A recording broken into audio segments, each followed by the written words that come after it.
1998 penny value, no mint mark.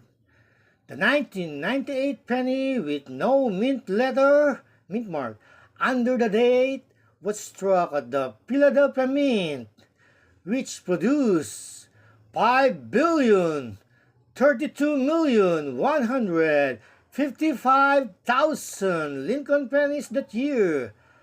As more than 5 billion were struck, the 1998 penny without a mint mark is extremely common.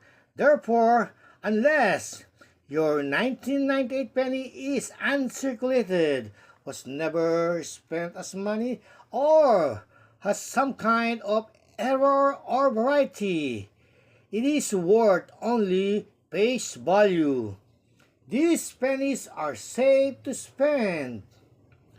While virtually all 1998 pennies that turn up in spare change are worth only 1 cent, there are plenty that are worth far more than that. Uncirculated 1998 pennies, which have nowhere and usually look like they just left the mint, are worth 10 to 30 cents and up.